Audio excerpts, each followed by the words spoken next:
there's Jared Kushner and Ivanka Trump. Would they be sitting in the First Lady's box as well? The family would sit together. Yeah. The family would sit together up there. Okay, all right. So what is the protocol? So it's on YouTube groups, and on Facebook. Sections there are sectioned off, so you have a little sign saying this seat reserved for. So for I think we could do this. Extra chairs in the front. Hi everyone. Hi everyone. If you're watching on YouTube, hi. I know I look terrible and mind the gap in the tooth, in the teeth, but this is a live reaction video to Trump to Herr Comrade Adolf Trumpler's State of the Union speech. If you're on Facebook, hi, how you doing? Mind the gap. Be right back. I'm gonna go get something to eat.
As we continue to watch live, Bill Livingood, it is 8:41 p.m. Eastern Time, and the President has not left the White House.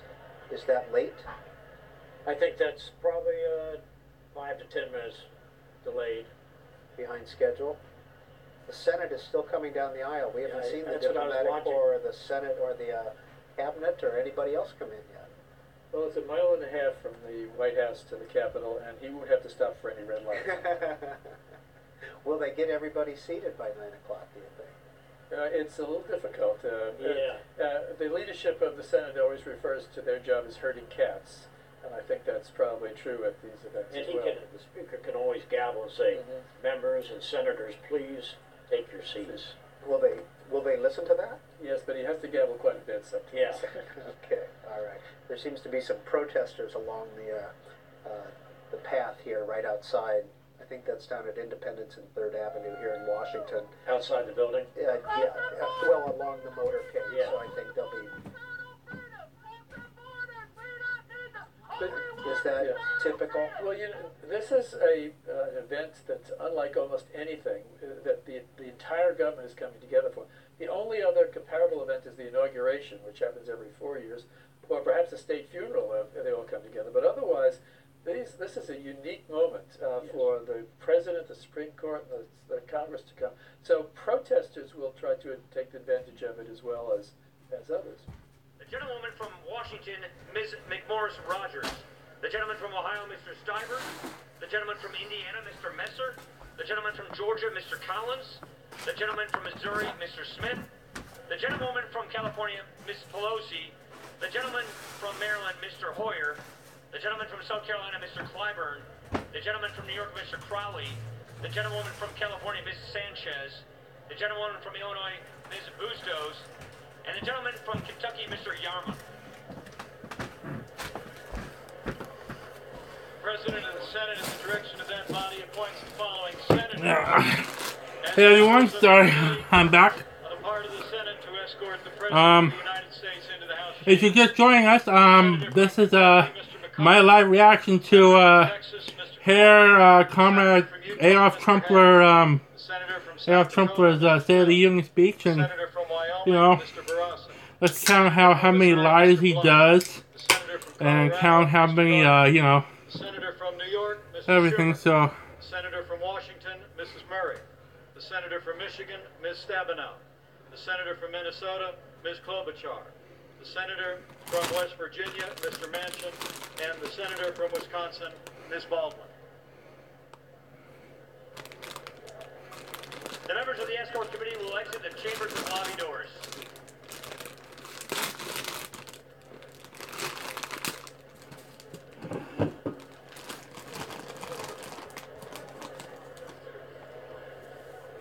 Oh yeah.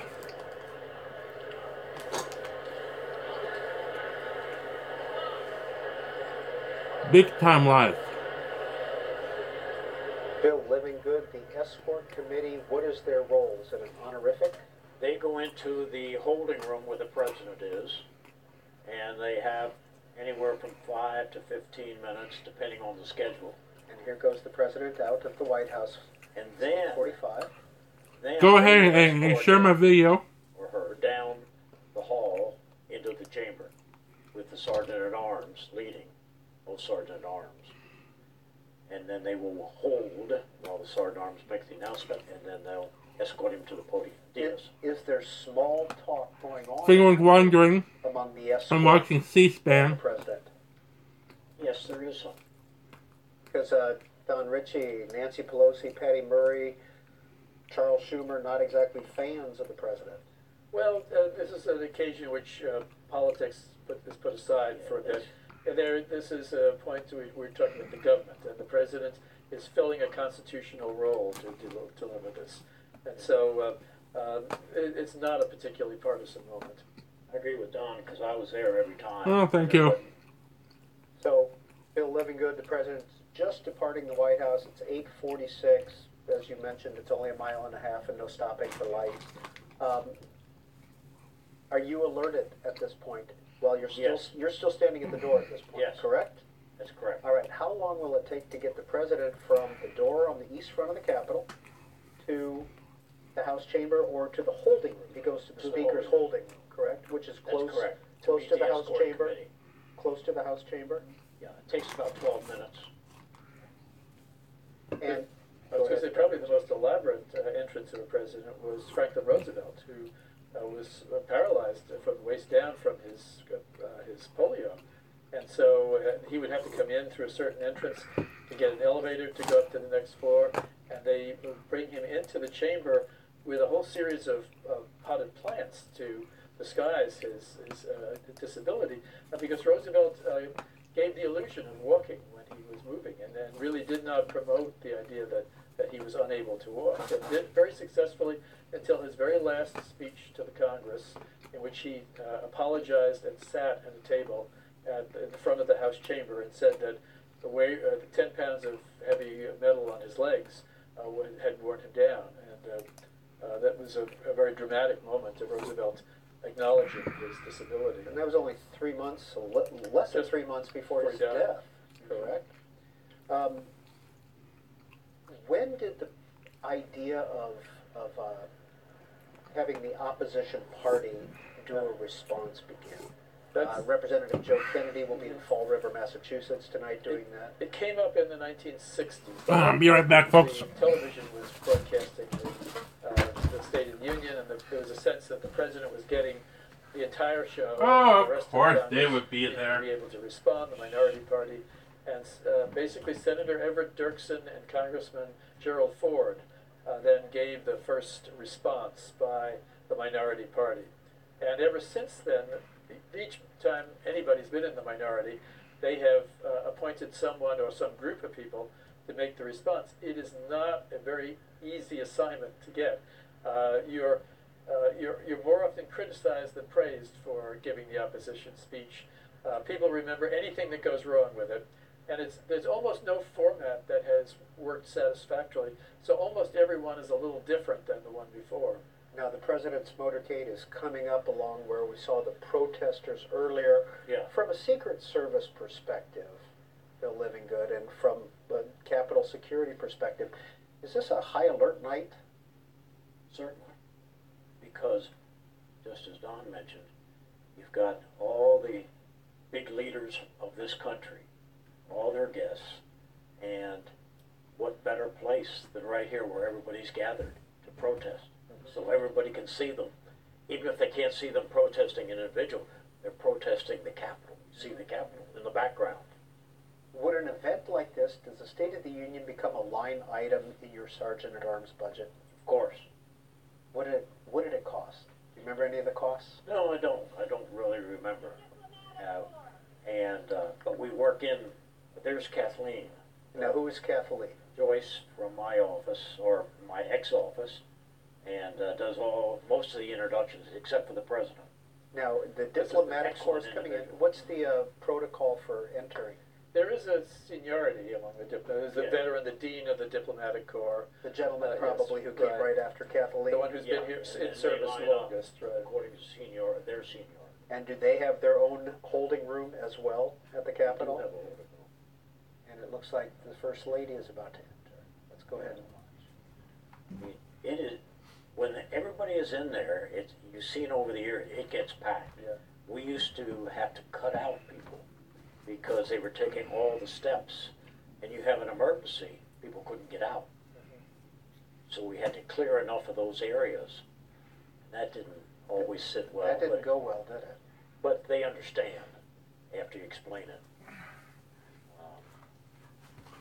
Probably one of the most difficult things besides the inauguration is to get a ticket, obviously, to the State of the Union. Actually, tickets are harder here because the seating is much more limited. Much more limited, yes. So, Don Ritchie, did you ever attend one of these? State of the Unions, no. As I say, I watched them on C-SPAN. I found that it was much more comfortable to watch them at home. And I've been to other ceremonies in the House chamber, but not State of the Union. And here comes Karen Pence. Too bad I was gone. I would have invited you, Don. That would have been fun. Did you have your own box? Did you have a little area where you could see guests as well? There's Karen Pence entering. Now, who is escorting Karen Pence to her seat? She's just walking on her own. Well, no, there was somebody escorting in front. Do you know who was escorting? Somebody from the Sergeant-at-Arms, Senate Sergeant-at-Arms office. Senate and then Sergeant. Kathleen introduced him and then brought him down with the Senate Sergeant-at-Arms. It's probably the president. Says the motorcade. You see it? Can we see it out the window Yes. here? Yes. Yeah, we sure can. See the ambulance and so on, that is. Yep.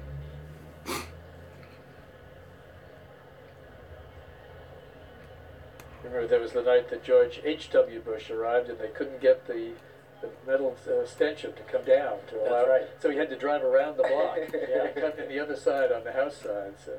Now you see the Capitol Police responding probably to the protest area on their bicycles. Yeah, they are. And if I could say one thing, the United States Capitol Police does a fantastic job. I don't know if we're on the air, but they are outstanding. And I give them kudos all the time. Their training is just really first class. Chief. All right. It is 8:52 and a half, and we're going to go ahead and listen to what's going on and watch the arrivals and watch some of the pomp and circumstances. Don Ritchie, Bill Livingood, thank you. Thank you. My pleasure and honor.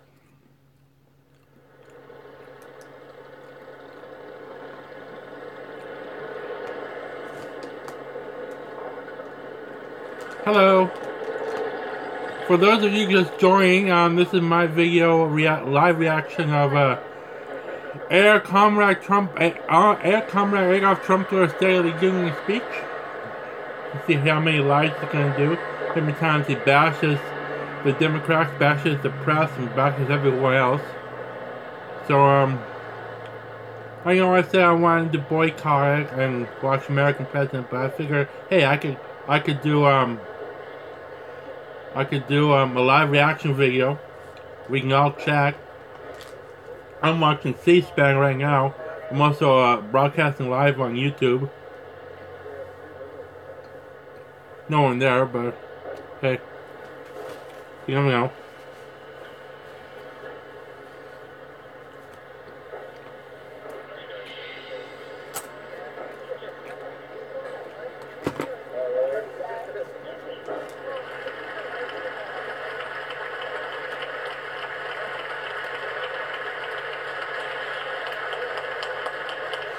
Oh, there's the judges.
A lot of empty spaces.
He doesn't deserve to be there. Oh yeah, I would.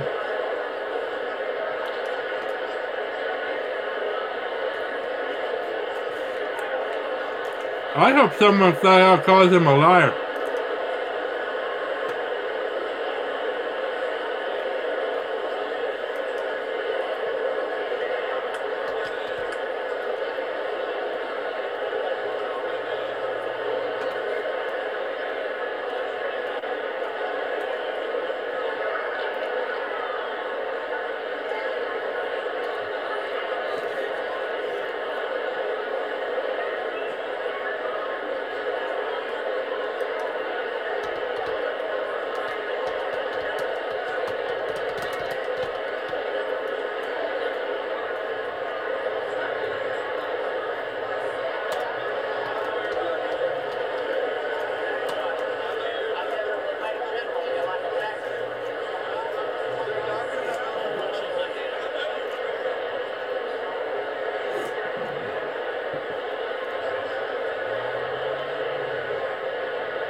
Joe Wilson, from South Carolina, called Obama a liar, and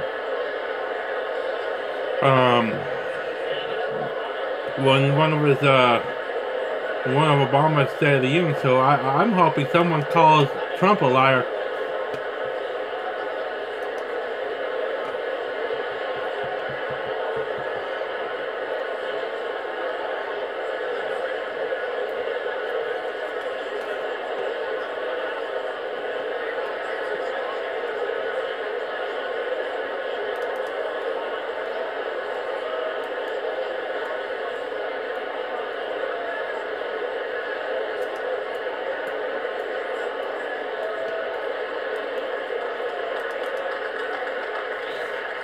Oh, there's the hooker, the first hooker,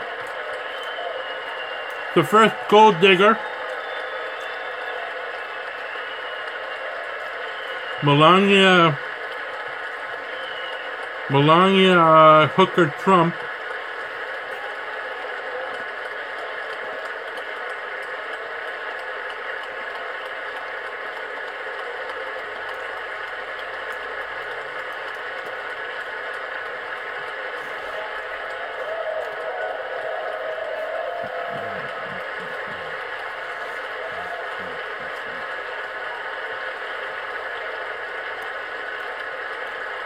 the first hooker, the first gold digger. Hey Scott, yeah, I know I said I was gonna boycott the speech, but I figure I'd do a live Mr. Speaker, the video. President's Cabinet.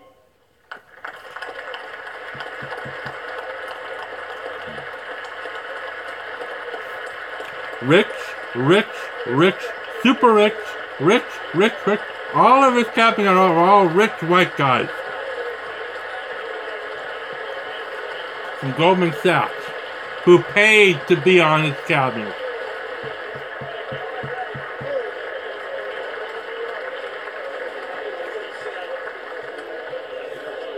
Look at all those rich fucks.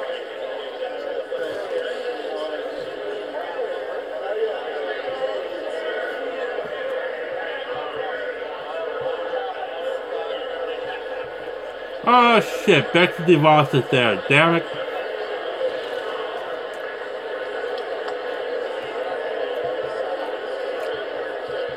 Oh, there's Rick Perry.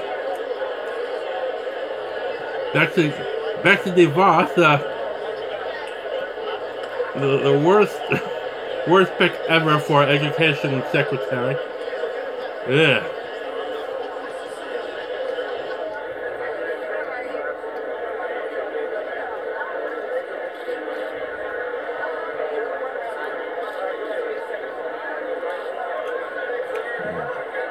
Look at all those rich white fucks that pay to be on Trump's cabinet who don't know a thing about running a government. All they do is they sit in their office and make money. Our money.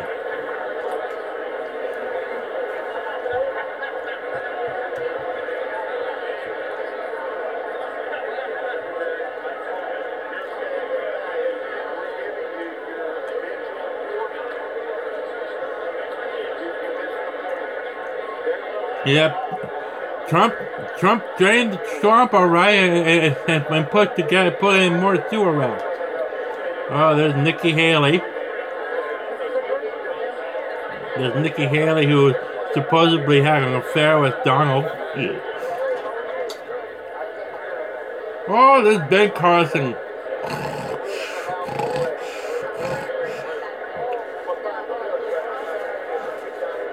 Dollar says he'll fall asleep in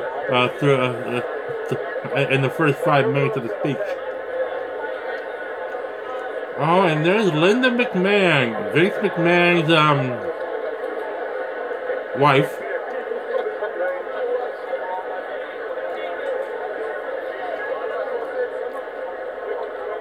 Watching CNN, so if you guys got CNN, turn on CNN.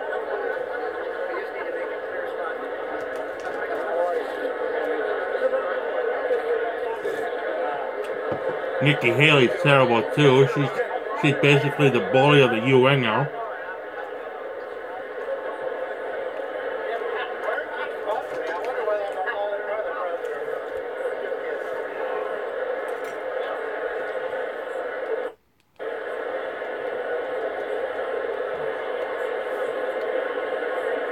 Oh, and there's Jeffrey Beauregard Sessions.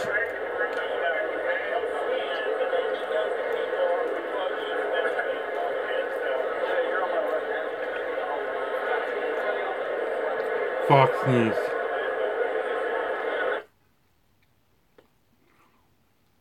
Democrats in a way that he really didn't as much in his first year, and I think tonight will be a lot about trying to soften his... Fox News is having a love fest over this. I'd rather watch C-SPAN for the State of the Union. They show a lot more.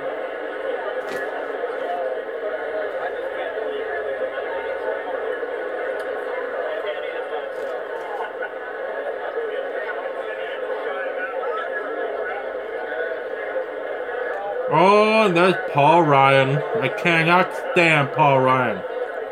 He looks like an evil Leave It to Beaver. He looks like an evil beaver cleaver. Ugh, can't stand the man.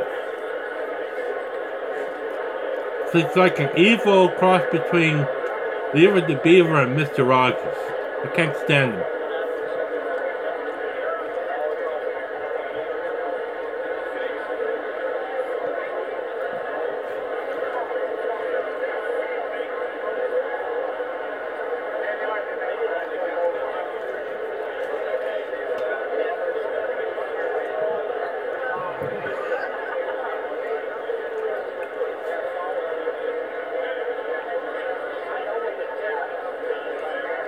Is that Barry? He got younger. Oh, that's not Barry.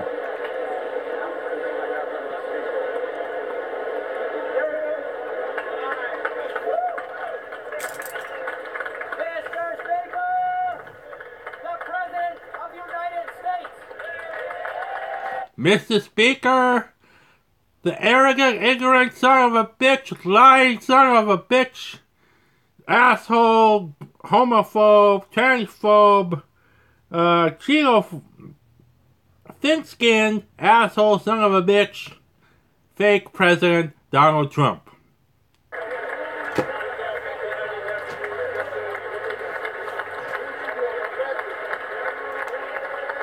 Boo! Boo! Get off the screen! You're terrible! Boo!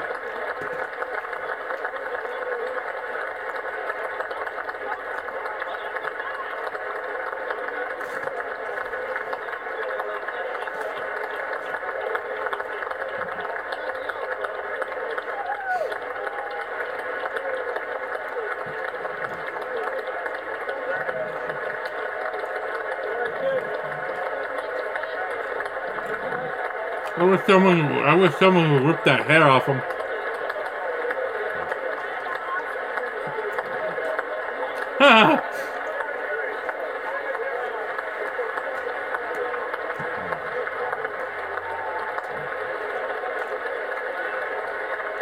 Only people are clapping are Republicans.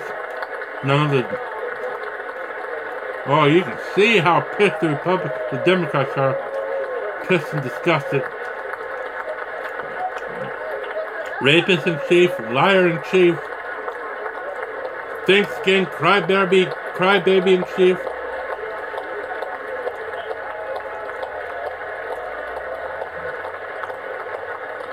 And you know they've had Melania locked up in the residence there, and they only let her out for special occasions.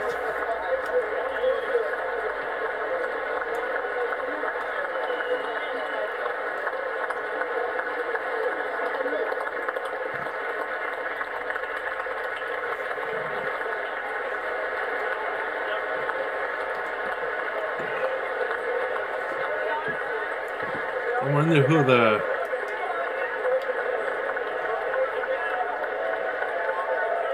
Boo!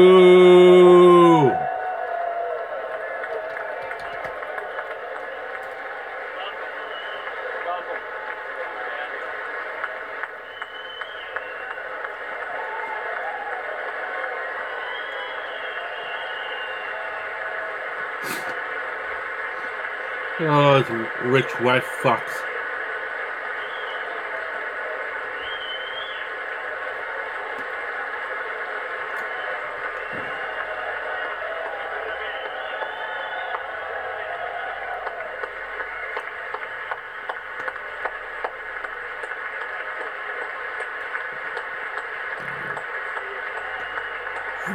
Ooh, excuse me.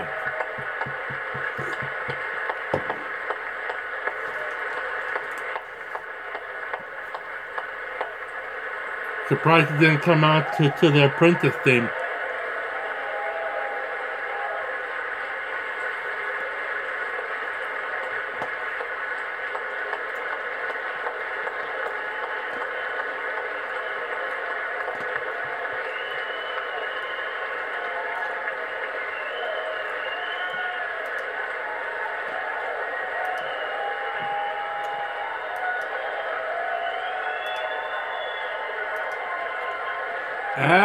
Asshole! Asshole! Douchebag!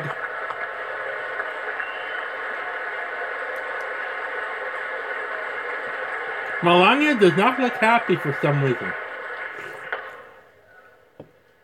Members of Congress, I have the high privilege and the distinct honor of presenting to you the President of the Preventing? United States.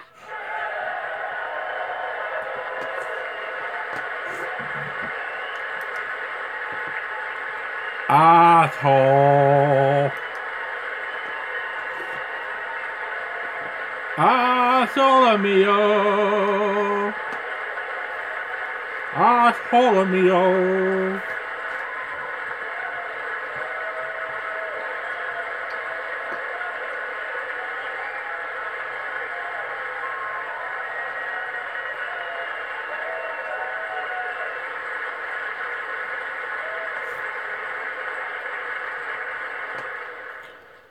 Mr. Speaker, Mr. Vice President, members of Congress, the First Lady of the United States, and my fellow Americans.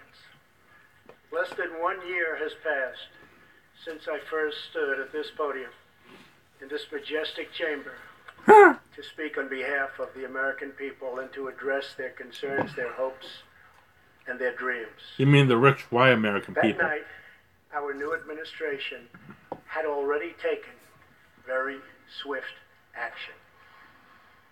A new tide of optimism was already sweeping across our land.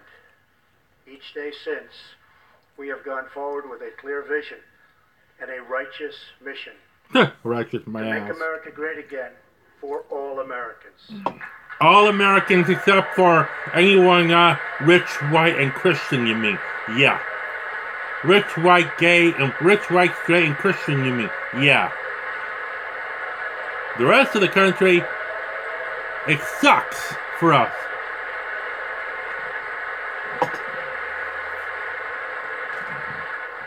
Over the last year, we have made incredible progress and achieved extraordinary success.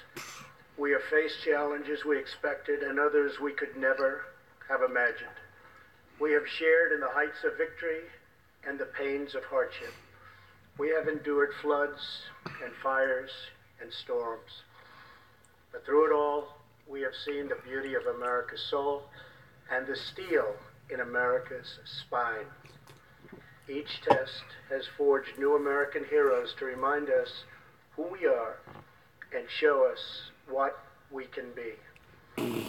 We saw the volunteers of the Cajun Navy racing to the rescue with their fishing boats to save people in the aftermath of a totally devastating hurricane.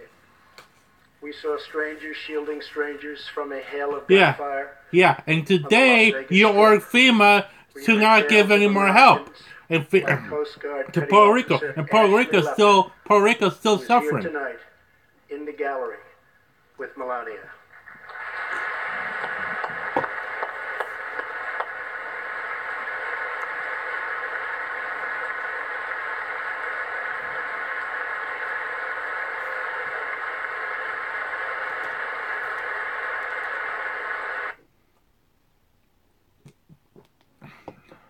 Like Coast Guard Petty Officer Ashley Leopard, who is here tonight in the helicopters on the scene in Houston during the Hurricane Harvey. Through 18 hours of wind and rain, Ashley braved live power lines and deep water Hey, to Donna. save more than 40 lives. Ashley, we all thank you. Thank you very much.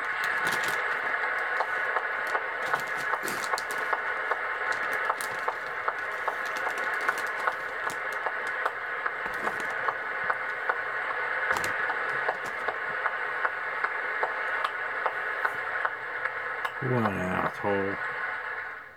We heard about Americans like firefighter David Dahlberg. He's here with us also. David faced down walls of flame to rescue almost 60 children trapped at a California summer camp threatened by those devastating wildfires. To everyone still recovering in Texas, Florida, Louisiana, Puerto Rico, and the Virgin Islands, everywhere, we are with you, we love you, and we always will pull through together. He Always. dares speak Puerto Rico's name after all the crap he's done to Puerto Rico? Hell no.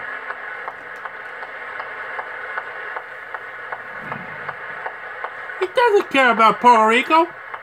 Why is he talking about Puerto Rico? He don't care. He don't give a shit about Puerto Rico.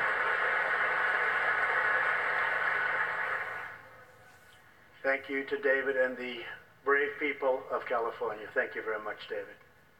Great job. Some trials over the past year touched this chamber very personally. With us tonight is one of the toughest people ever to serve in this House. A guy who took a bullet, almost died, and was back to work 3.5 months later. The legend from Louisiana, Congressman Steve Scalise.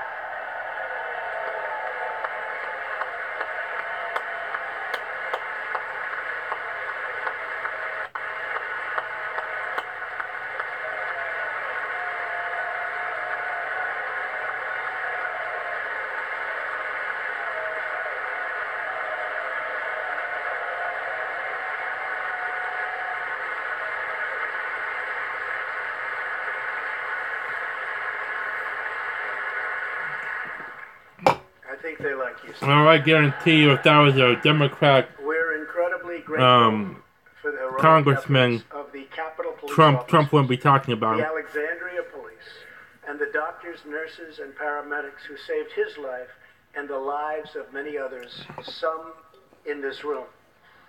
In the aftermath, yes.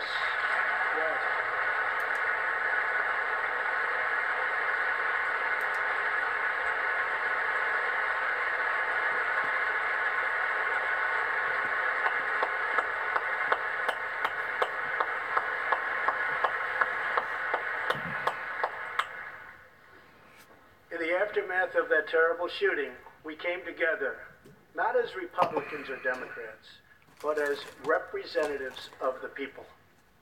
But it is not enough to come together only in times of tragedy. Tonight, I call upon all of us to set aside our differences, to seek out common ground, and to summon the unity we need to deliver for the people. This is really the key. These are the people we were elected to serve. Yeah, you mean rich white people. Rich white Christian people. You know, like rich white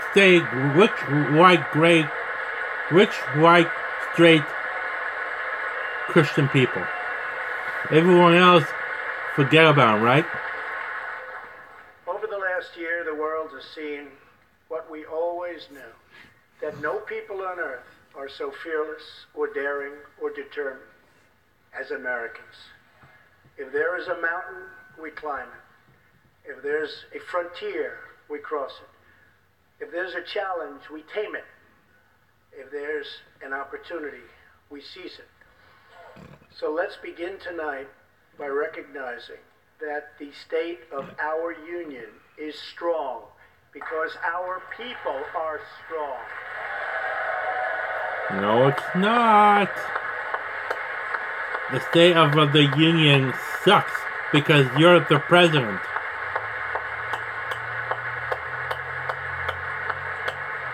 Hey, sissy. And together we are building a safe, strong, and proud America. Since the election, we have created 2.4 million new jobs. Liar. Including... Liar. How many jobs have been lost in the last year? How many jobs have been taken, been sent out? Alone. Liar. Liar. After years and years of wage stagnation, we are finally seeing rising wages. Yeah, it's funny, Republicans wouldn't let any wages rise under Obama, but now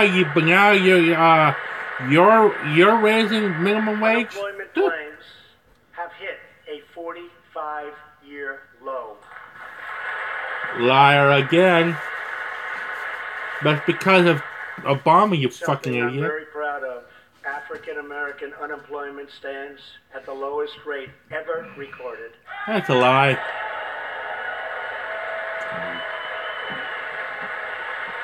God, my God, all he's doing is lying.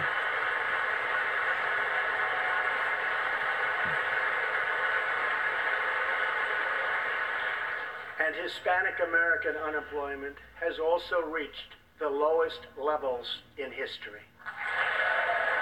Liar.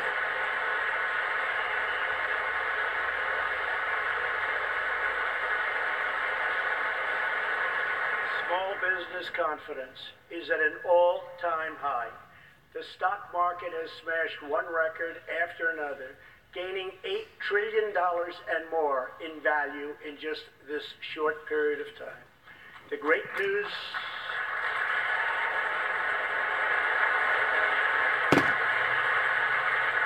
The great news for Americans, 401k, retirement pension, and college savings accounts have gone through the roof. And just as I promised the American people from this podium 11 months ago, we enacted the biggest tax cuts and reforms in American history. Yeah. Biggest tax cuts for the rich white people, not for everyone else. Everyone else sucks. Everyone else, we're losing. We're suffering, asshole.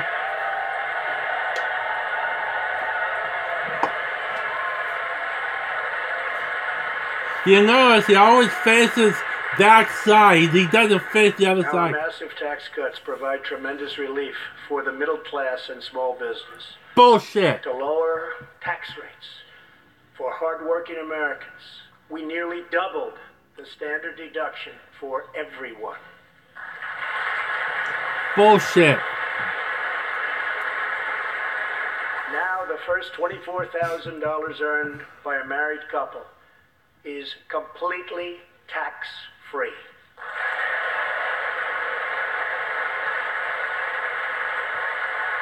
Yeah, only if you're a rich We also white. doubled the child tax credit.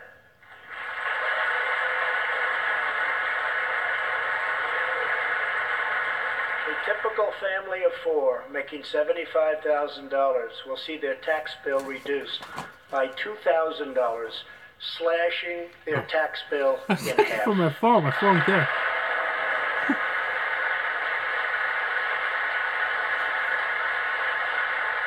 In April, this will be the last time you will ever file under the old and very broken system, and millions of Americans will have more take-home pay starting next month. A lot more. No, it's not. No, it's not. It's going to take a year for everything to start to change. It's not going to change overnight, moron.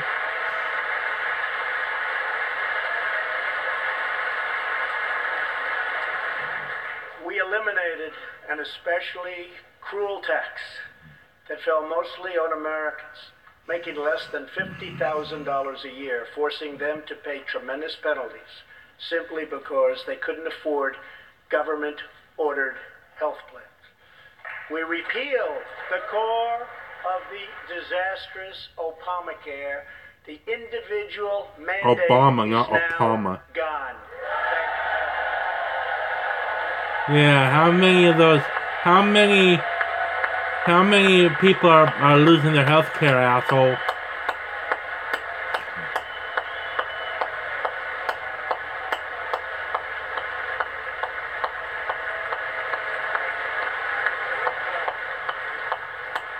See, people in Congress are okay with that because they got the best health care. They got the best health care in the world.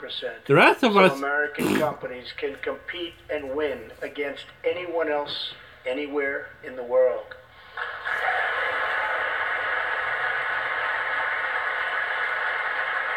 These changes alone are estimated to increase average family income by more than $4,000. A lot of money.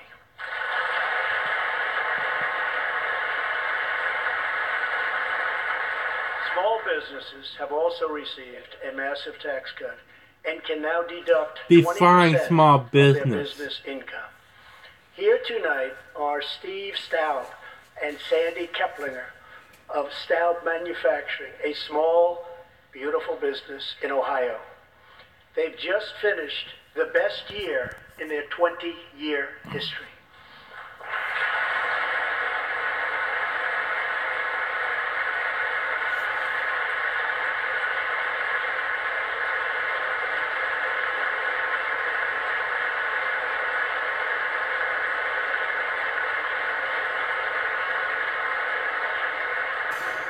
Because of tax reform, they are handing out raises, hiring an additional 14 people, and expanding into the building next door.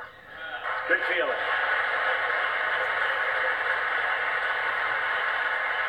One of Staub's employees, Corey Adams, is also with us tonight. Corey is an all-American worker. He supported himself through high school, lost his job during the 2008 recession, and was later hired by Staub, where he trained to become a welder. Like many hardworking Americans, Corey plans to invest his tax cut raise into his new home and his two daughters' education. Corey, please stand.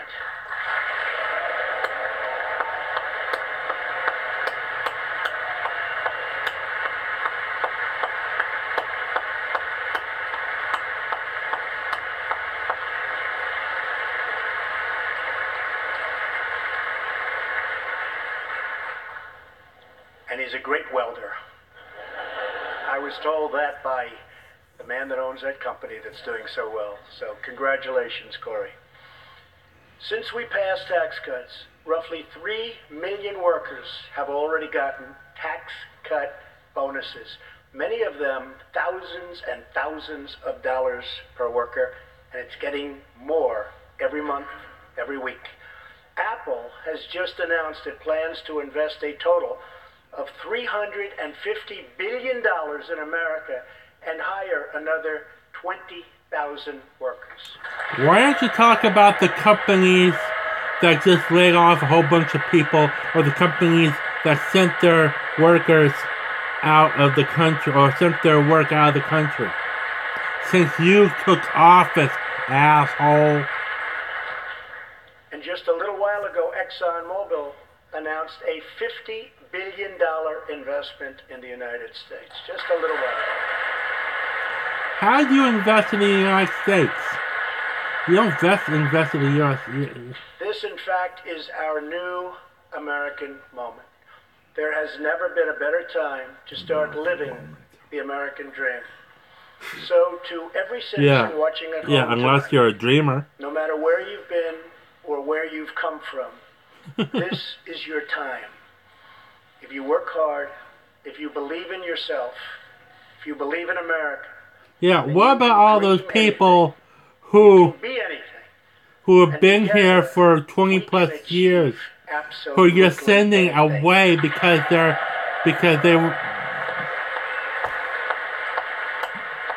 What about the dreamers, asshole?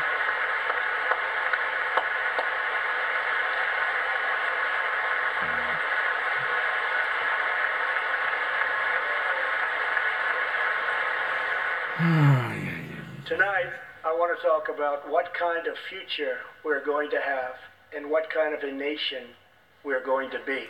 I see no All of future. us together as one team, one people, and one American family can do anything. We all share the same home, the same heart, the same destiny, and the same great American flag.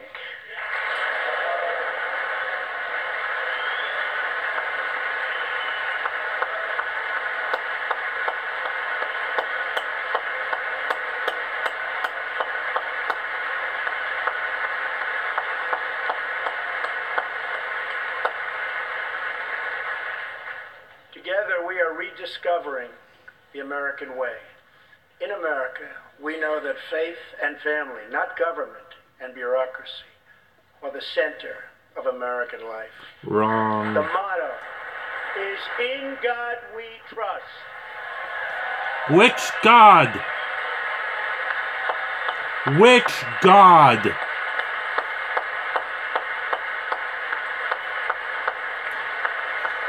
Which God, moron?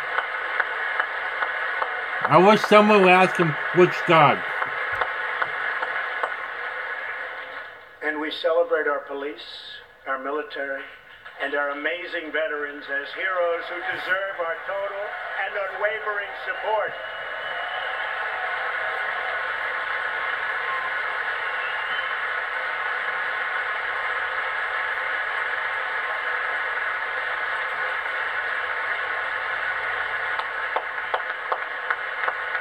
Yeah, you celebrate the military, except for the ones that are transgender that you want to kick out. A 12-year-old boy from Redding, California, who noticed that veterans' graves were not marked with flags on Veterans Day. He decided all by himself to change that and started a movement that has now placed 40,000 flags at the graves of our great heroes. Preston, a job well done.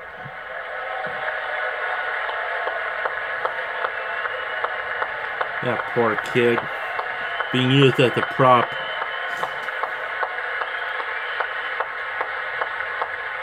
That poor kid.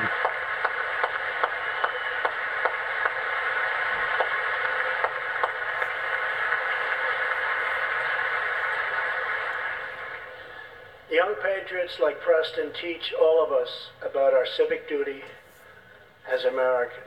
And I met Preston a little while ago, and he is something very special that I can tell you. Great future. Thank you very much for all you've done, Preston. Thank you very much. Preston's reverence for those who have served our nation reminds us of why we salute our flag, why we put our hands on our hearts for the Pledge of Allegiance, and why we proudly stand for the national anthem.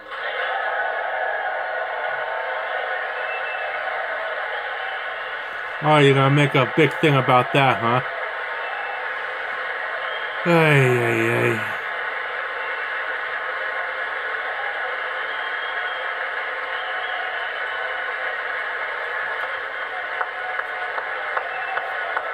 Oh, no. Aww. Americans love their country, and they deserve a government that shows them the same love and loyalty in return. For the last year, we have sought to restore the bonds of trust between our citizens and their government. Working with the Senate, we are appointing judges who will interpret the Constitution as written, including a great new Supreme Court justice and more circuit court judges than any new administration in the history of our country. In other words, you want to stack the deck.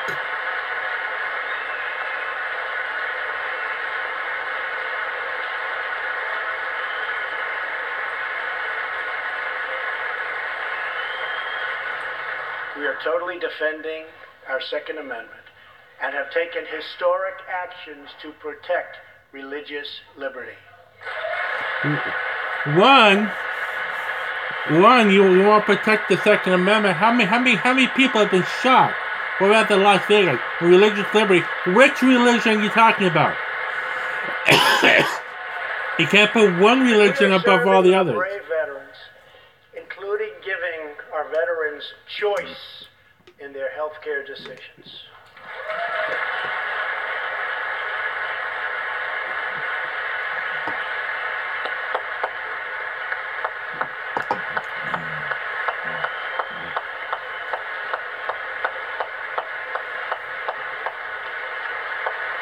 What an asshole. Last year, Congress also passed, and I signed, the landmark VA Accountability Act.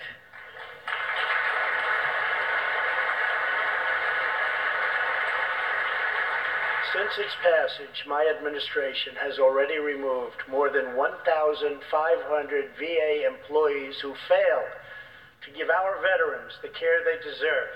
And we are hiring talented people who love our vets as much as we do. Do those vets include transgender vets?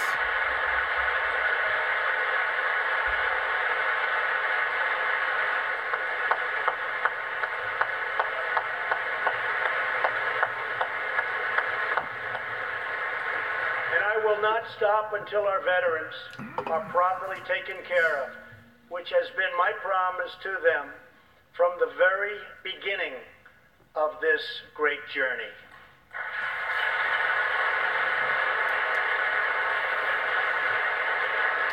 All Americans deserve accountability and respect, and that's what we are giving to our wonderful heroes, our veterans. Thank you.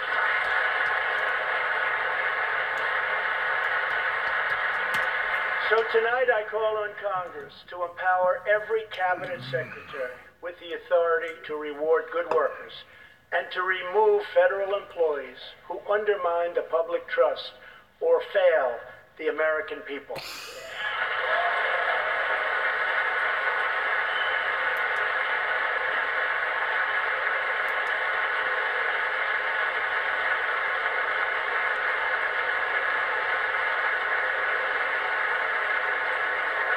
In our drive to make Washington accountable, we have eliminated more regulations in our first year than any administration in the history of our country.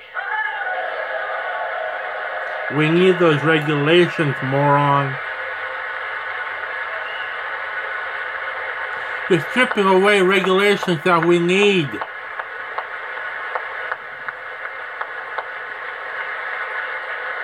We have ended the war on American energy, and we have ended the war on beautiful, clean coal.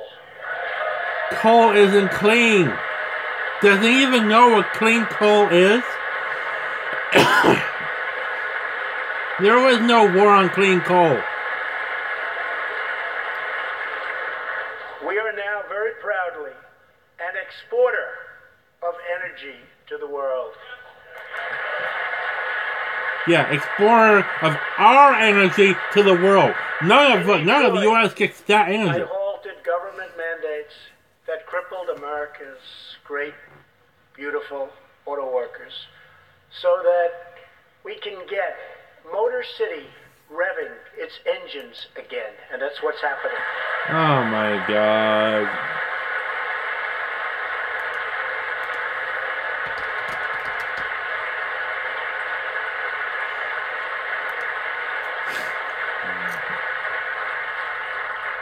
Many car companies are now building and expanding plants in the United States, something we haven't seen for decades. Chrysler is moving a major plant from Mexico to Michigan. Toyota and Mazda are opening up a plant in Alabama, a big one, and we haven't seen this in a long time. It's all coming back.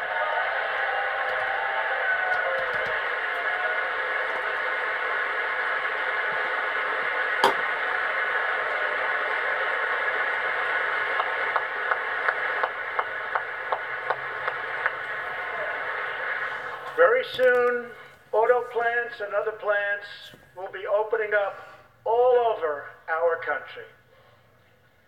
This is all news Americans are totally unaccustomed to hearing. For many years, companies and jobs were only leaving us. But now, They still are. they're roaring back, they're coming back. They want to be where the action is. They want to be in the United States of America. That's where they want to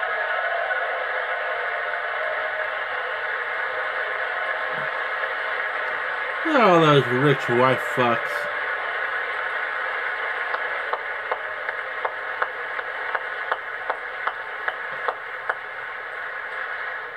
Exciting progress is happening every single day. To speed access to breakthrough doctors and affordable generic drugs, last year, the FDA approved more new and generic drugs and medical devices than ever before in our country's history. Yeah, by the way, thank you for making everyone sick with this real bad flu. Generic drugs. How about cheaper real drugs? That patients with terminal conditions, terminal illness, should have access to experimental treatment immediately that could potentially save their lives. People who are terminally ill should not have to go from country to country to seek a cure. I want to give them a chance right here at home. It's time for Congress to give these wonderful, incredible Americans the right to try.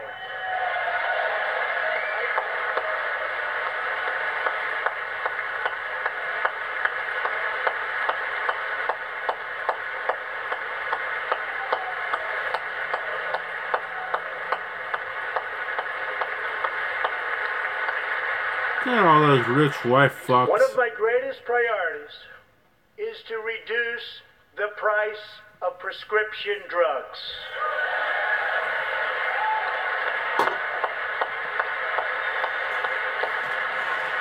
That's the only thing that I agree with you. Prescription drugs should be cheaper. Almost free. In many other countries, these drugs cost far less than what we pay in the United States, and it's very, very unfair.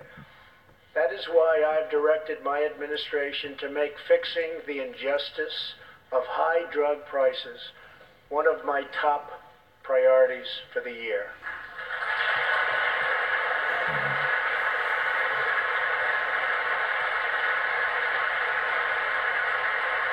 You mean to raise the prices under Trump care? And prices will come down substantially. Watch. America has also finally turned the page on decades of unfair trade deals that sacrificed our prosperity and shipped away our companies, our jobs, and our wealth. Our nation has lost its wealth, but we're getting it back so fast. The era of economic surrender is totally over. From now on, we expect trading relationships to be fair and, very importantly, reciprocal.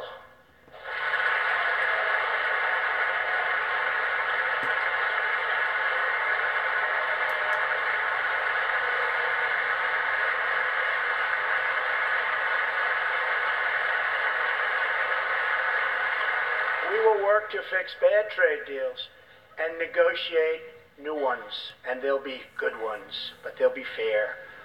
And we will protect American workers and American intellectual property through strong enforcement of our trade rules.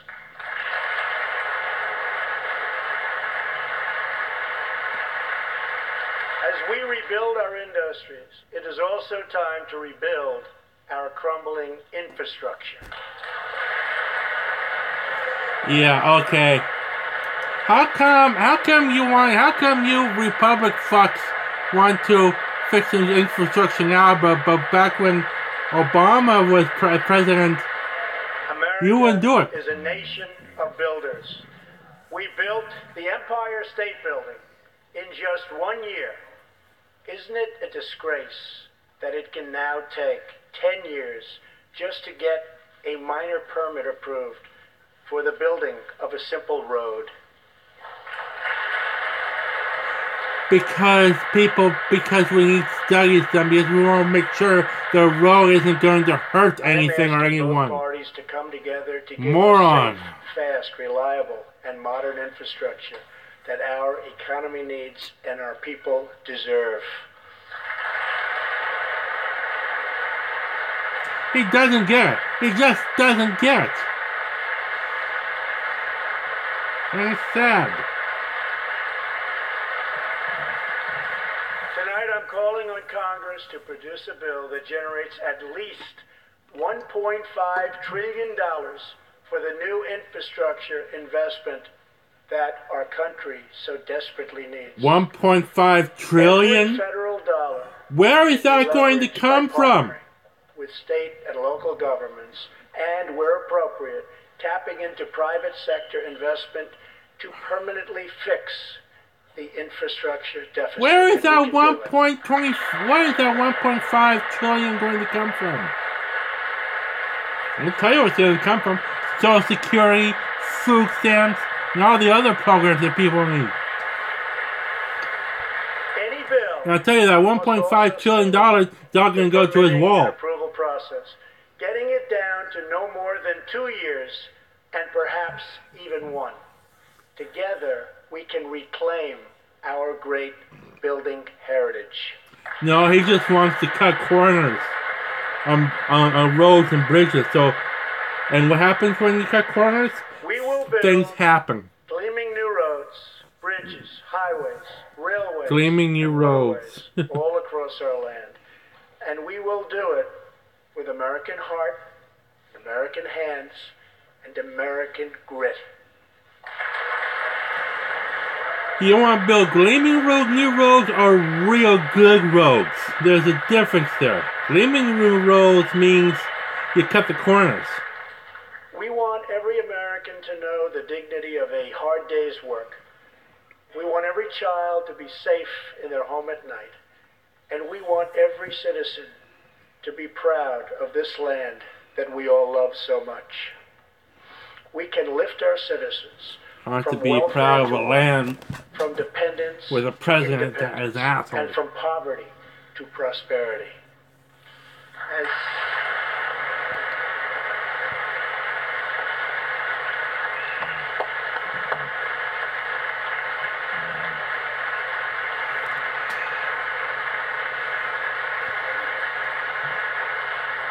tax cuts create new jobs, let's invest in workforce development, and let's invest in job training, which we need so badly.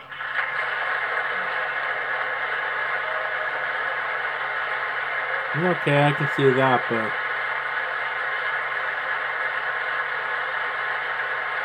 who's going to pay for all this? Let's open great vocational schools so our future workers can learn a craft and realize their full potential. We already have vocation schools. You notice Melania isn't even smiling. And let's support working She looks families unhappy. by supporting paid family leave.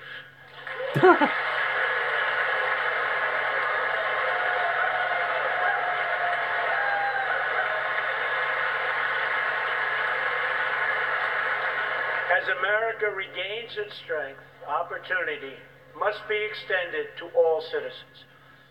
That is why this year we will embark on reforming our prisons to help former inmates who have served their time get a second chance at life.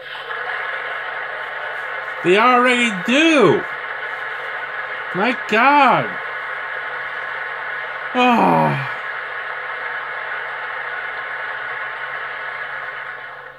Struggling communities, especially immigrant communities, will also be helped by immigration policies that focus on the best interests of American workers and American families. For decades, open borders have allowed drugs and gangs to pour into our most vulnerable communities. They've allowed millions of low-wage workers to compete for jobs and wages against the poorest Americans. Most tragically, they have caused the loss of many innocent lives. Here tonight are two fathers and two mothers, Evelyn Rodriguez, Freddie Cuevas, Elizabeth Alvarado, and Robert Mickens. Their two teenage daughters, Kayla Cuevas and Nisa Mickens, were close friends on Long Island. But in September 2016, on the eve of Nisa's 16th birthday, such a happy time it should have been, neither of them came home. These two precious girls were brutally murdered while walking together in their hometown. 6 members of the savage MS-13 gang have been charged with Kayla and Nisa's murders. Many of these gang members took advantage of glaring loopholes in our laws to enter the country as illegal, unaccompanied alien minors and wound up in Kayla and Nisa's high school. Evelyn, Elizabeth, Freddie, and Robert, tonight everyone in this chamber is praying for you. Now he's making all the illegal immigrants into MS-13. Please stand. Thank you very much.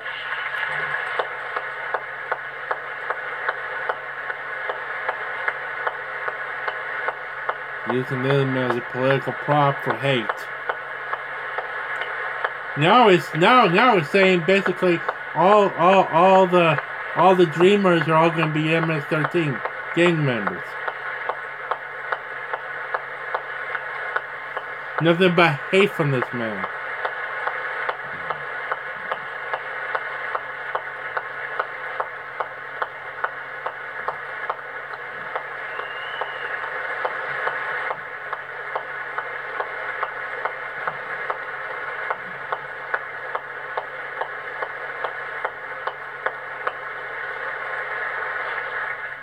I want you to know that 320 million hearts are right now breaking for you.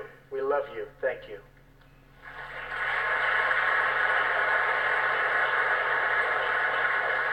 But we cannot imagine the depths of that kind of sorrow. We can make sure that other families never have to endure this kind of pain. Tonight I am calling on Congress to finally close the deadly loopholes that have allowed MS-13 and other criminal gangs to break into our country. We have proposed new legislation that will fix our immigration laws and support our ICE and Border Patrol agents. These are great people. These are great, great people that work so hard in the midst of such danger so that this can never happen again.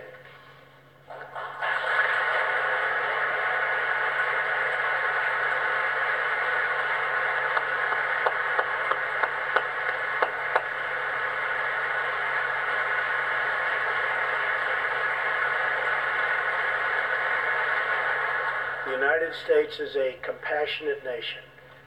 We are proud that we do more than any other country anywhere in the world to help the needy, the struggling, and the underprivileged all over the world.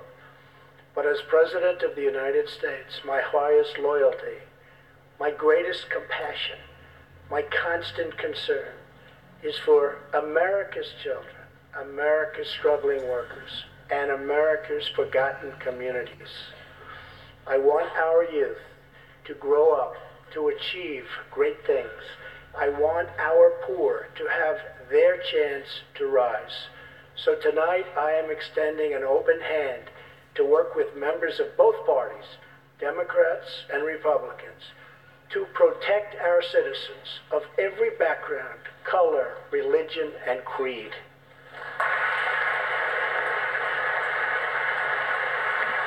Not sexual orientation or expression, right?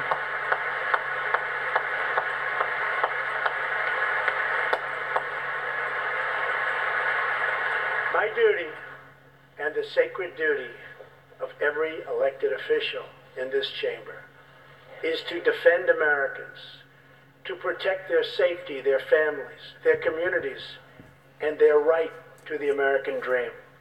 Because Americans are dreamers too.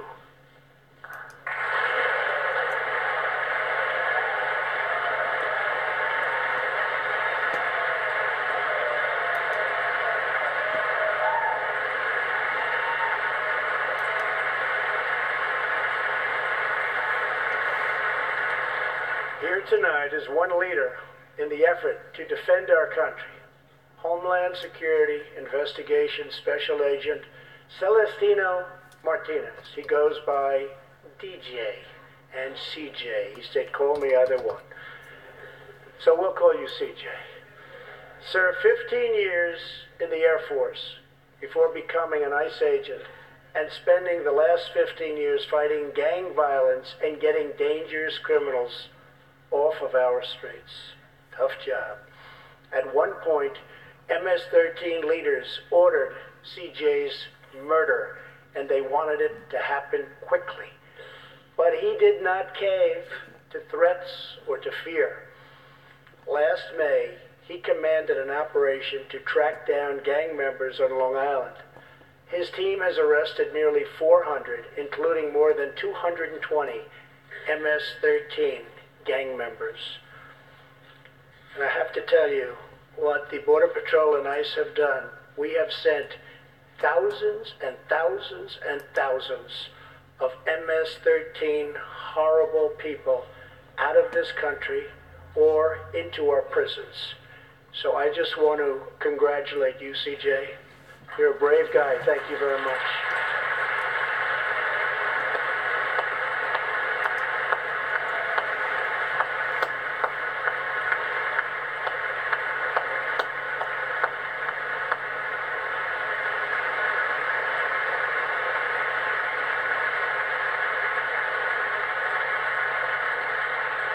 And I asked CJ, what's the secret? He said, we're just tougher than they are. And I like that answer.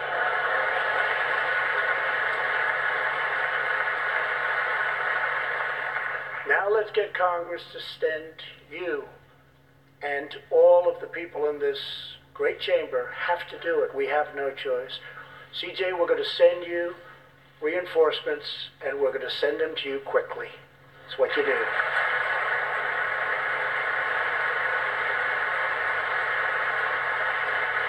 Over the next few weeks, the House and Senate will be voting on an immigration reform package.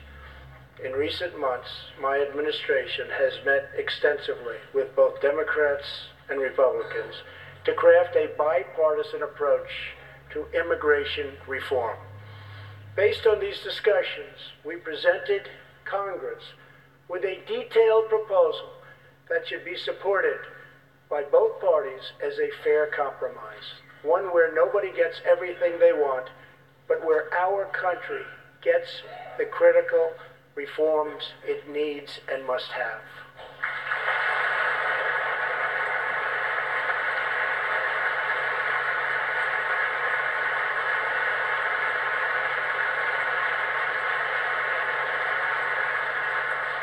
Here are the 4 pillars of our plan. The first pillar of our framework generously offers a path to citizenship for 1.8 million illegal immigrants who were brought here by their parents at a young age. That covers almost 3 times more people than the previous administration covered.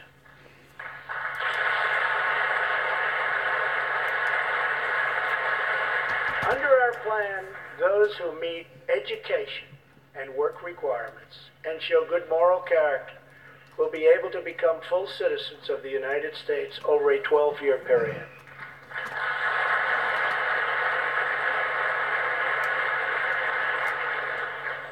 The second pillar fully secures the border.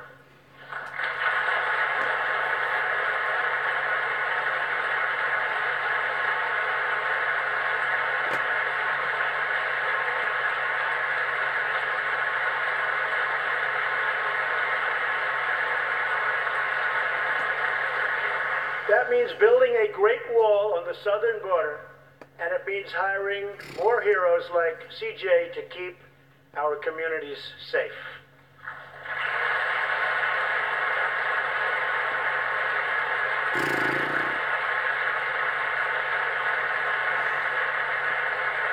Any wall you pull up, we'll just knock down. Fortunately, our plan closes the terrible loopholes exploited by criminals and terrorists to enter our country, and it finally ends the horrible and dangerous practice of catch and release.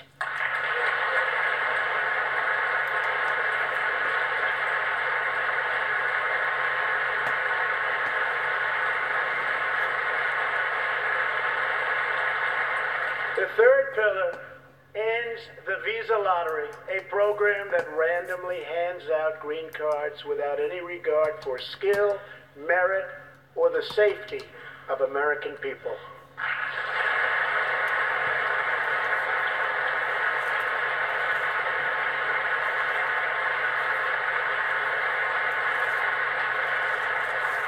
It's time to begin moving toward a merit-based immigration system, one that admits people who are skilled, who want to work, who will contribute to our society, and who will love and respect our country. Nothing but hate.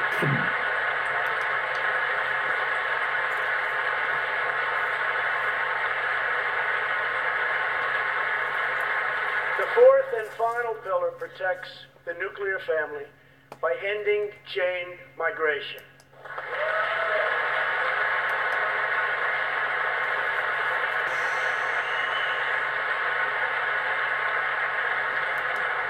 Under the current broken system, a single immigrant can bring in virtually unlimited numbers of distant relatives.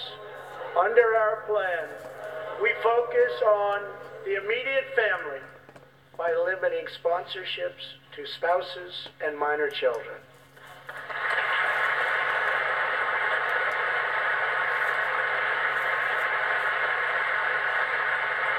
This vital reform is necessary not just for our This man is economy, full of hate. but for our security and for the future of America.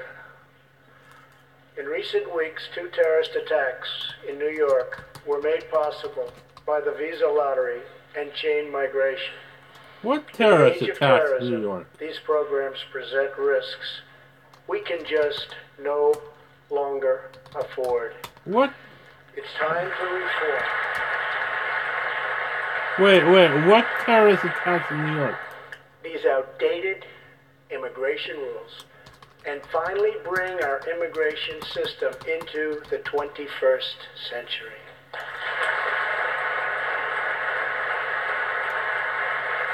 What terrorist attacks in New York City? These 4 Last pillars 2 weeks. represent a down-the-middle compromise and one that will create a safe, modern, What the and fuck is he lawful talking about? We haven't had any immigration terrorist system. attacks in New York For City in the over last 30 2 years, weeks. Washington has tried What the and fuck failed is he talking to about? solve this problem. This Congress can be the one that finally makes it happen. Most importantly, these 4 pillars will produce legislation that fulfills my ironclad pledge to sign a bill What the fuck that is he puts talking? We haven't had any. America first.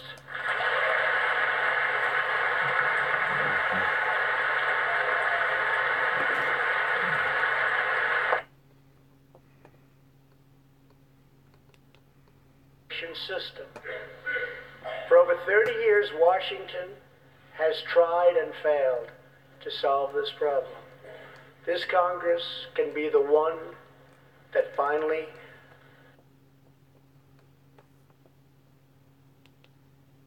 These 4 pillars represent a down-the-middle compromise and one that will create a safe, modern, and lawful immigration system.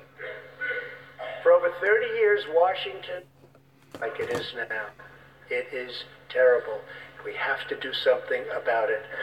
In 2016, we lost 64,000 Americans to drug overdoses, 174 deaths per day, 7 per hour. We must get much tougher on drug dealers and pushers if we are going to succeed in stopping this scourge.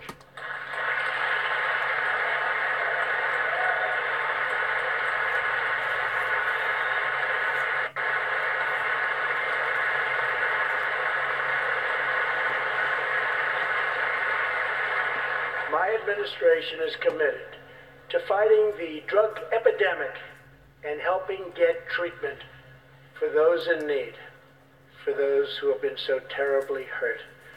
The struggle will be long and it will be difficult, but as Americans always do, in the end, we will succeed, we will prevail.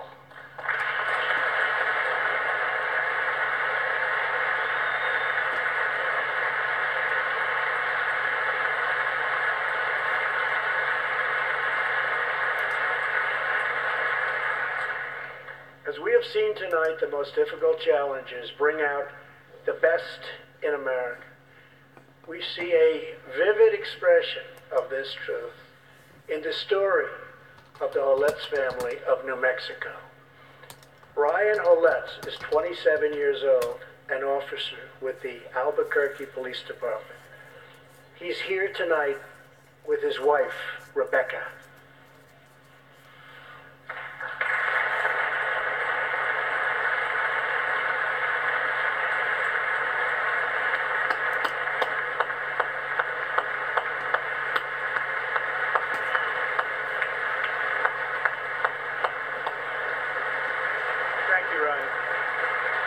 Last year, Ryan was on duty when he saw a pregnant, homeless woman preparing to inject heroin. When Ryan told her she was going to harm her unborn child, she began to weep.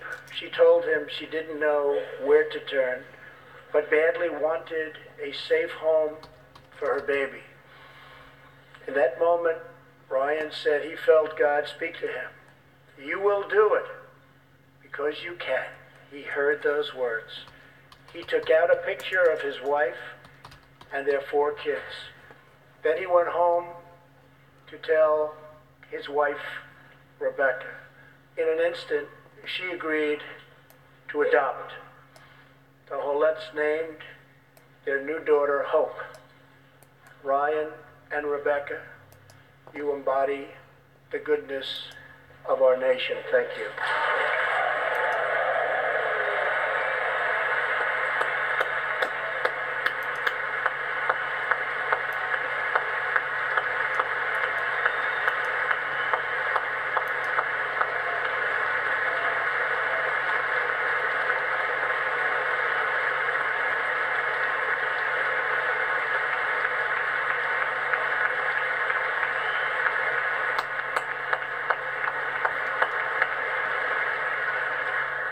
Thank you, Ryan and Rebecca.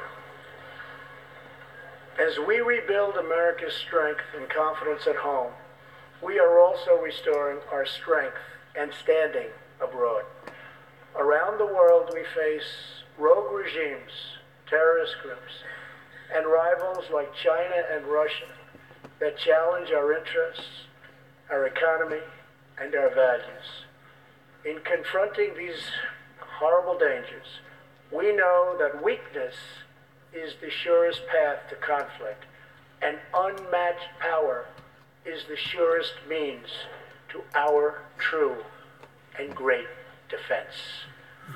For this reason, I am asking Congress to end the dangerous defense sequester and fully fund our great military. And again, where is this money to fund the great military going to come from?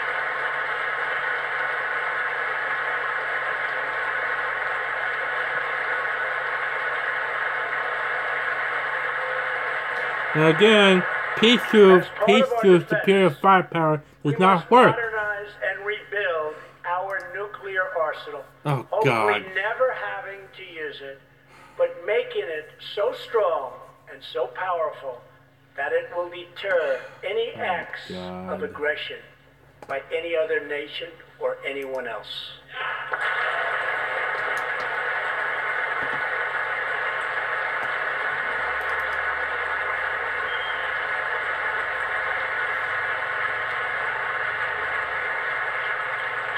Perhaps someday in the future there will be a magical moment when the countries of the world will get together to eliminate their nuclear weapons. Unfortunately, we are not there yet, sadly. Last year, I also pledged that we would work with our allies to extinguish ISIS from the face of the earth. 1 year later, I am proud to report that the coalition to defeat ISIS has liberated very close to 100% of the territory just recently held by these killers in Iraq and in Syria. Yeah, ISIS is still out there. You haven't wiped them off the face of the earth like you promised, buddy. It's just another lie. Just another lie and promise you never fulfilled.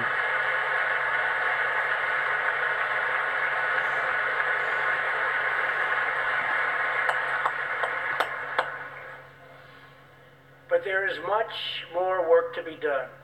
We will continue our fight until ISIS is defeated. Army Staff Sergeant Justin Peck is here tonight. Near Raqqa, last November, Justin and his comrade, Chief Petty Officer Kenton Stacy, were on a mission to clear buildings that ISIS had rigged with explosive so that civilians could return to that city hopefully soon and hopefully safely. Clearing the second floor of a vital hospital, Kenton Stacy was severely wounded by an explosion. Immediately, Justin bounded into the booby-trapped and unbelievably dangerous and unsafe building and found Kenton, but in very, very bad shape. He applied pressure to the wound and inserted a tube to reopen an airway. He then performed CPR for 20 straight minutes during the ground transport and maintained artificial respiration through 2.5 hours and through emergency surgery. Kenton Stacy would have died if it were not for Justin's selfless love for his fellow warrior. Tonight, Kenton is recovering in Texas. Raqqa is liberated, and Justin is wearing his new Bronze Star with a V for Valor. Staff Sergeant Peck, all of America salutes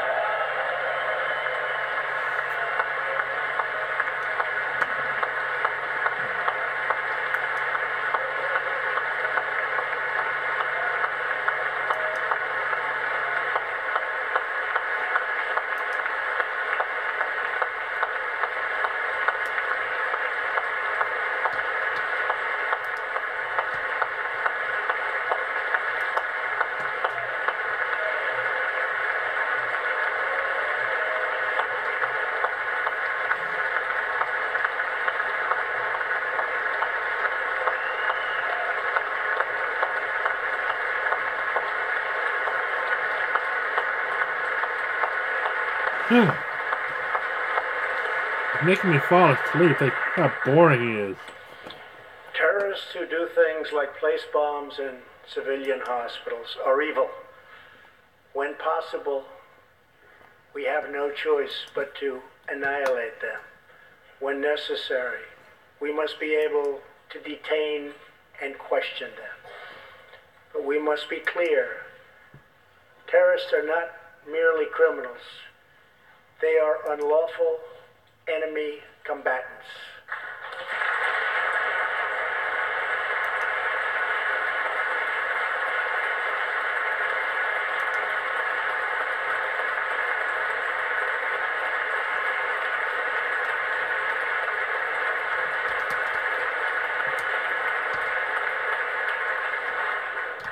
And when captured overseas, they should be treated like the terrorists they are.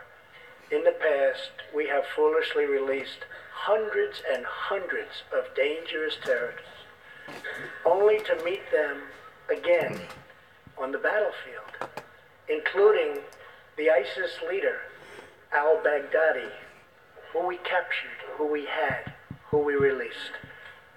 So today, I'm keeping another promise. I just signed, prior to walking in, an order directing Secretary Mattis, who is doing a great job. Thank you.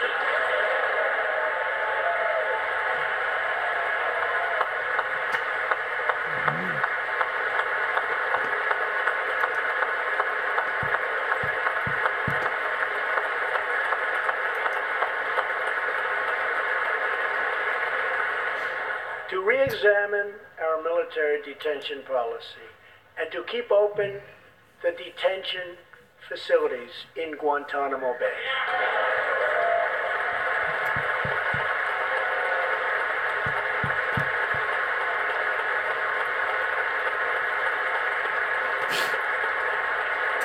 I am asking Congress to ensure that in the fight against ISIS and Al-Qaeda, we continue to have all necessary power to detain terrorists wherever we chase them down, wherever we find them. And in many cases, for them, it will now be Guantanamo Bay.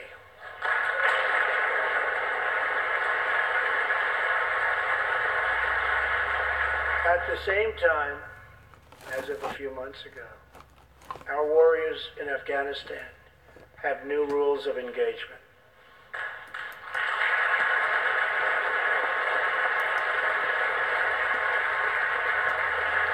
Along with their heroic Afghan partners, our military is no longer undermined by artificial timelines, and we no longer tell our enemies our plans.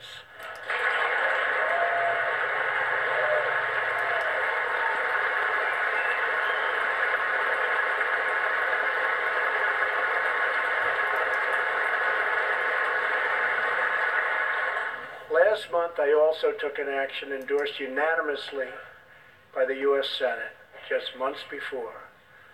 I recognized Jerusalem as the capital of Israel.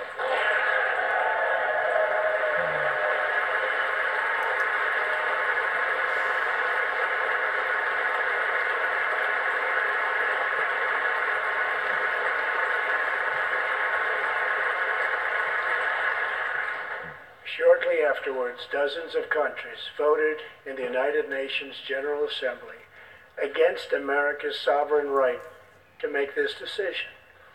In 2016, American taxpayers generously sent those same countries more than $20 billion in aid. That is why tonight I am asking Congress to pass legislation to help ensure American foreign assistance dollars always serve American interests and only go to friends of America, not enemies of America.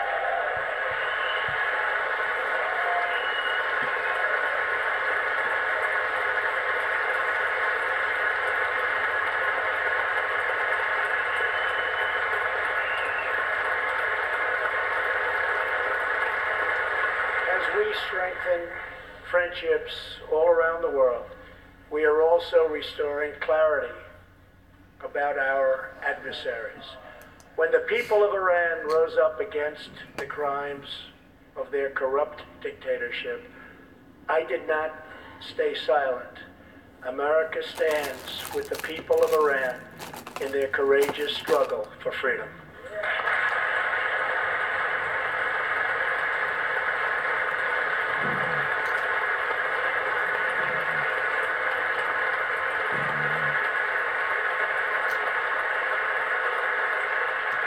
Asking Congress to address the fundamental flaws in the terrible Iran nuclear deal. My administration has also imposed tough sanctions on the communist and socialist dictatorships in Cuba and Venezuela.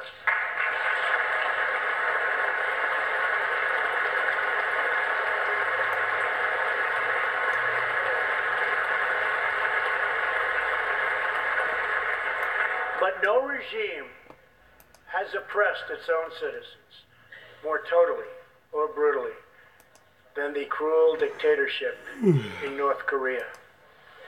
North Korea's reckless pursuit of nuclear missiles could very soon threaten our homeland.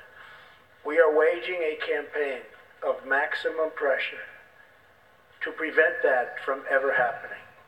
Past experience has taught us that complacency and concessions only invite aggression and provocation.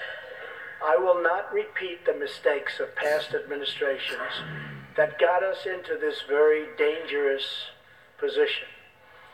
We need only look at the depraved character of the North Korean regime to understand the nature of the nuclear threat it could pose to America and to our allies. Otto Warmbier was a hard-working student at the University of Virginia, and a great student he was. On his way to study abroad in Asia, Otto joined a tour to North Korea. At its conclusion, this wonderful young man was arrested and charged with crimes against the state. After a shameful trial, the dictatorship sentenced Otto to 15 years of hard labor before returning him to America last June, horribly injured and on the verge of death. He passed away just days after his return. Otto's wonderful parents, Fred and Cindy Warmbier, are here with us tonight, along with Otto's brother and sister, Austin and Greta. Please.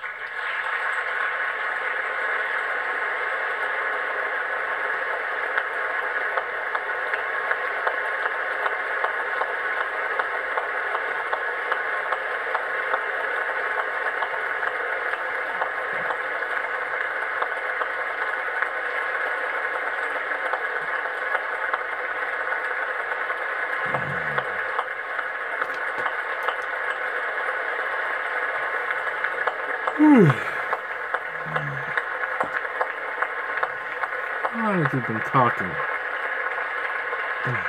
Incredible people.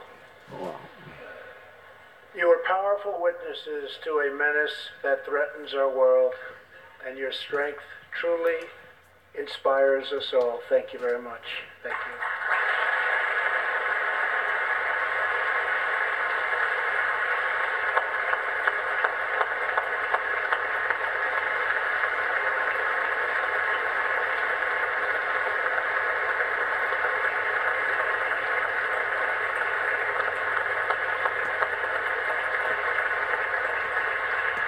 Tonight we pledge to honor Otto's memory with total American resolve.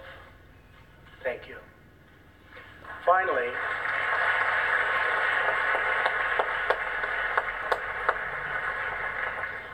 we are joined by one more witness to the ominous nature of this regime.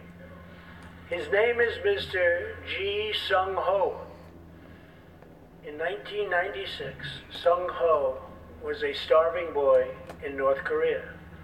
One day he tried to steal coal from a railroad car to barter for a few scraps of food, which were very hard to get.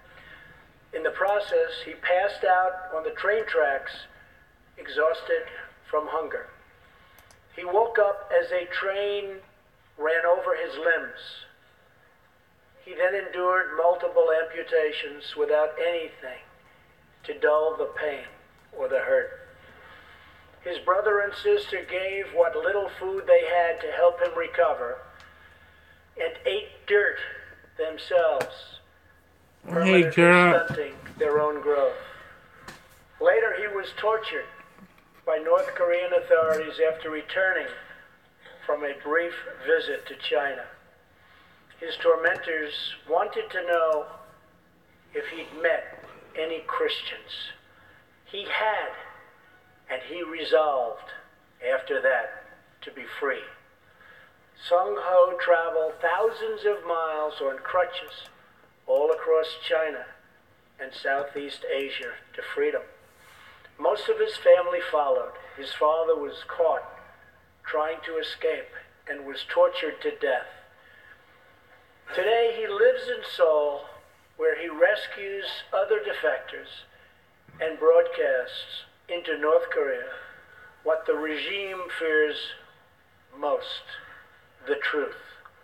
Today he has a new leg, but Sung-ho, I understand you still keep those old crutches as a reminder of how far you've come. Your great sacrifice is an inspiration to us all. Please, thank you.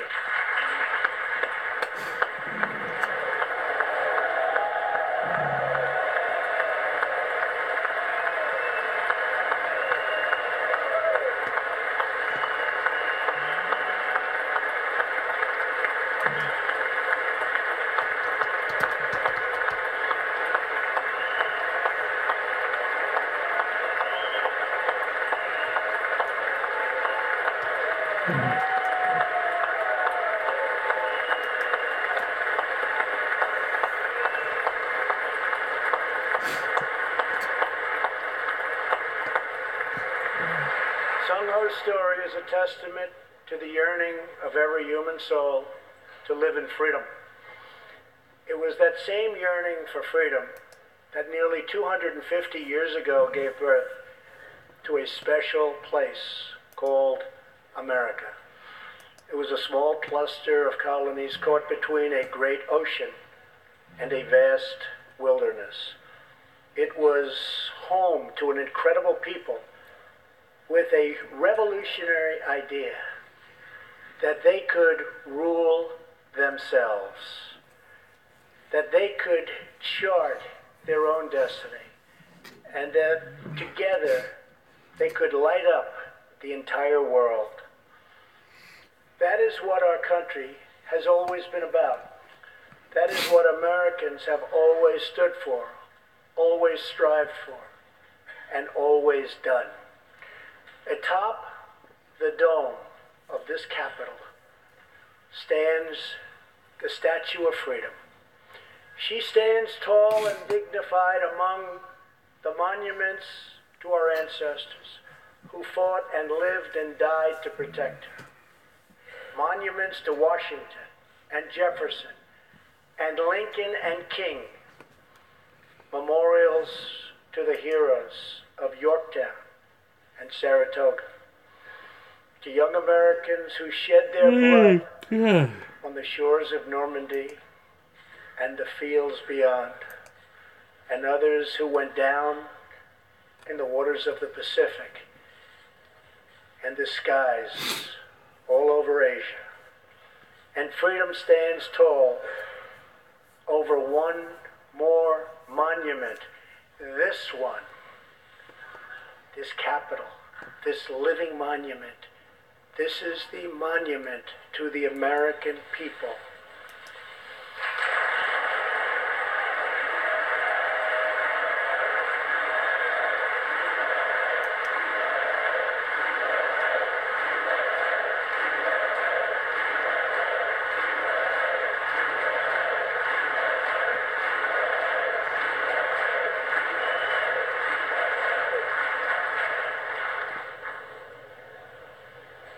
We're a people whose heroes live not only in the past, but all around us, defending hope, pride, and defending the American way. They work in every trade. They sacrifice to raise a family. They care for our children at home. They defend our flag abroad. And they are strong moms and brave kids. They are firefighters and police officers and border agents, medics and Marines. But above all else, they are Americans. And this capital, this city, this nation belongs entirely to them.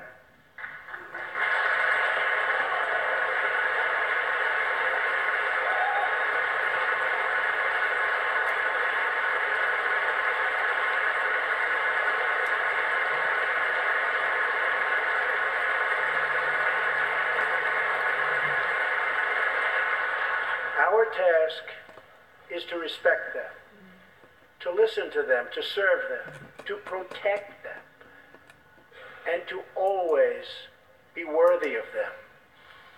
Americans fill the world with art and music. They push the bounds of science and discovery, and they forever remind us of what we should never, ever forget. The people dreamed this country. The people built this country. And it's the people who are making America great again.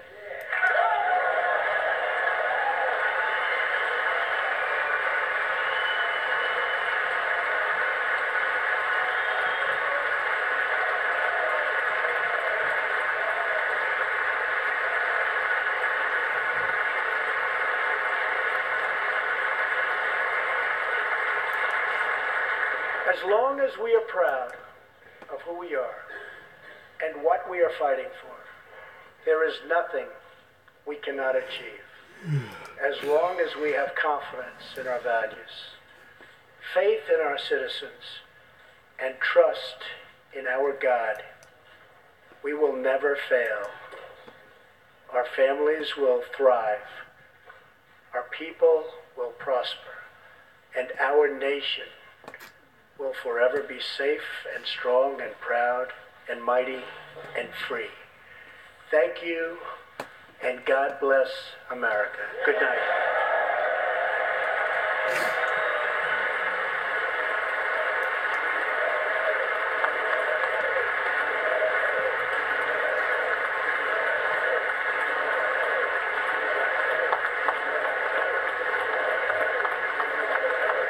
CNN.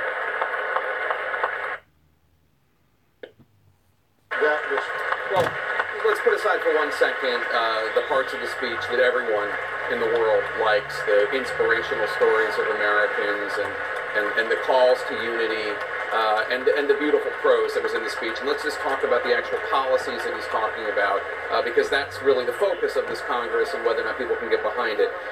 What you saw tonight was President Trump, I think, and with one hand reaching out his hand to Democrats, and with the other hand holding up a fist. And this is almost the conundrum of Donald Trump. In addition to more traditional Republican positions such as tax cuts, talking about strong borders, etc., there is in his Trump republicanism, nationalism, populism, whatever you want to call it, room for Democrats to work with him. He talked about changing trade deals. He talked about lowering the cost of prescription drugs, spending money on infrastructure, paid family leave, prison reform, a path to citizenship for dreamers. There is that there. But by the same token, I think President Trump doesn't quite necessarily understand just how offensive many Democrats in that chamber are going to find some of the things he proposed and some of the things he said in terms of there are Americans who are dreamers too, etc. Some of the things he said about immigration that are going to turn off a lot of people in that chamber. And this really is the mystery of Donald Trump, the riddle of Donald Trump, the enigma that he will leave here thinking that he gave a very unifying speech in which there was a lot of middle ground, and he's not wrong. But by the same token, there are going to be a lot of Democrats who are very offended by the speech, who found some of the speech attempts, speech techniques he used offensive and polarizing, and he won't understand that reaction. And I think that's the conundrum of Trump and Trumpism. He did, Dana, use his special invited guests rather impressively to underscore his points. He did, and we were talking about listening. This is something that has been done since Ronald Reagan. He seemed to have more of these incredibly emotional, powerful stories than we've seen in the past. But I agree, Jake, that there is this conundrum, this inherent conundrum, conflict, inherent conflict. But you have to also remember, this is 2018. This is a midterm election, and that he was speaking to the room, for the room, to the people back home, especially with what he pretty much topped with, the economy. Every Republican in the House, and the few that are a little bit worried about their seats in the Senate, needed him to say what he said about the economy, about the jobs that are coming back, about prosperity. This is the message that they want him to set the tone on and for this election year for them. One thing that they definitely did not hear, and it is something that they're worried about this election year, is any talk at all about Russia and the very real concern that Russia is getting ready to meddle in the midterm elections, just like they did in 2016. Yeah, he thought if he raised that whole Russia investigation, it would dignify the investigation that he's called a hoax. If I could just say one other thing, a perfect example of what I'm talking about is when he talked about Preston Sharp, that boy from California who's organized the placement of more than 40,000 American flags and carnations on soldiers' graves. A beautiful story, one that everyone in the country can unite behind, the idea of honoring veterans, honoring people who have sacrificed. But he also used that story as a way of taking a shot at NFL players who take a knee to protest police brutality during the national anthem. So then again, you have simultaneously something that everyone can get behind, and also a framing that is going to alienate some people. Anderson, President making his way out of the House chamber. He's being congratulated by a lot of Republicans there who were standing and giving him strong ovations. You saw a lot of Democrats simply sitting. And there's going to be a Democratic response once the president leaves the chamber.